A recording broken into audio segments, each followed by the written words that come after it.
ಯುವ ಅವರಿಗೆ ಪ್ಲಸ್ ಇದೆ. ನೀವು ಕೂಡ ರಗಡ ಕಾಣಿಸ್ಕೊಂಡಿದ್ದೀರಾ. ಸಿನಿಮಾ ಪೂರ್ತಿ ಮಾಸ್ ಕ್ಯಾರಿ ಆಗುತ್ತಾ? ಈಗ ನೀವು ಒಂದು ಜವಾಬ್ದಾರಿ ಕೂಡ ಜಾಸ್ತಿ ಆಗಿದೆ, ದೊಡ್ಡ ಟೀಮು. ಹೇಗೆ ಅನಿಸ್ತಾ ಇದೆ ನಿಮ್ಮ ಪಾತ್ರ ಪ್ರಿಪರೇಷನ್ ಹೇಗಿರುತ್ತೆ ಅಂತ? ಅಫ್ಕೋರ್ಸ್ ಕ್ಯಾರೆಕ್ಟರ್ ಮಾಸ್ ಇದೆ, ಸಿನಿಮಾ ತುಂಬ ಮಾಸ್ ಇದೆ, ನಾನು ಆಗಲೇ ಹೇಳಿದೆ. ಆ್ಯಂಡ್ ಜಾಸ್ತಿ ಹೇಳ್ಬೋದಂದರೆ ಅಫ್ಕೋರ್ಸ್ ನನ್ನ ಮೊದಲನೇ ಸಿನಿಮಾಗೂ ಈ ಸಿನಿಮಾಗೂ ಕ್ಯಾರೆಕ್ಟರಲ್ಲಿ ತುಂಬ ವ್ಯತ್ಯಾಸ ಇದೆ. ಆ ಕ್ಯಾರೆಕ್ಟರ್ ಸೈಲೆಂಟ್ ಇದ್ದರೆ ಈ ಕ್ಯಾರೆಕ್ಟರ್ ಸ್ವಲ್ಪ ವೈಲೆಂಟ್.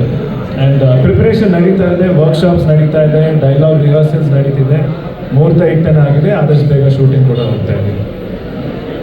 ಅಶ್ವಿನಿ ಮ್ಯಾಮ್ ಹತ್ರ ನಾವು ಕನ್ನಡ ಮಾತ್ರ ಕಾನ್ಸಂಟ್ರೇಟ್ ಅಂದರೆ ಬೇರೆ ಭಾಷೆಗಳಲ್ಲಿ ಡಬ್ಬಾಗಿ ರಿಲೀಸ್ ಆಗೋದು ಆ ಥರ ಇದೆ. ಸದ್ಯಕ್ಕಂತೂ ನಾವು ಕನ್ನಡದಲ್ಲೇ ಮಾಡ್ತೀವಿ.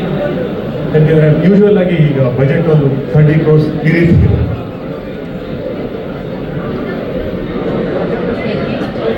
Thank you. ಸಿನಿಮಾಗಳು ಈಗ ಬರ್ತಾ ಇರುವಂಥ ಸಿನಿಮಾಗಳಲ್ಲಿ ಎಲ್ಲರೂ ಕೂಡ ಪ್ಯಾನ್ ಇಂಡಿಯಾ ಅನ್ನೋಂಥದ್ದು ಬರೀ ಕನ್ನಡನೇ ಫೋಕಸ್ ಮಾಡ್ತಿರೋದು ಖುಷಿಯ ವಿಚಾರ. ಯಾಕೆ ಈ ರೀತಿ ಅಂತ ಮತ್ತೆ ಒಂದು ನಿರ್ಧಾರ ಅಂತ?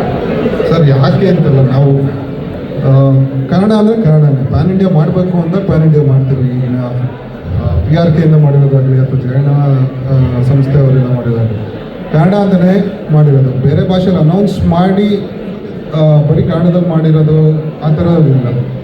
ಪ್ಯಾನ್ ಇಂಡಿಯಾ ಮಾಡೋರು ಅವರು ಆ ಒಂದೇನು ಕನಸು ಕಟ್ಕೊಂಡು ಮಾಡಿರ್ತಾರೆ ಸರ್, ಅದರಲ್ಲೇನು ತಪ್ಪಿಲ್ಲ. ಬಟ್ ಈ ಸಿನಿಮಾ ಪಕ್ಕ Kannada and native Kannada. Bangalore under ಬೆಲಿ ಅಂತ ಏನಂತಾರೆ, ಅಲ್ಲಿ ನಡೆಯೋ ಕತೆ. ಸೊ ಬೇರೆಯವ್ರಿಗೆ ಮಾಡಬೇಕು ಅಂದರೆ ರೀಮೇಕ್ ರೈಟ್ಸ್ ಆಲ್ವೇಸ್ ಅವೈಲೇಬಲ್ ಇರುತ್ತೆ. ಬಟ್ ನಾವು ಬೇರೆ ಭಾಷೆಗೆ ಡಬ್ ಮಾಡೋದಾಗಲಿ ಆ ಒಂದು ನೋ ಥಾಟ್ಸ್, ಅದು ಆ ಥರ ಏನು ಥಾಟ್ಸ್ ಇಲ್ಲ.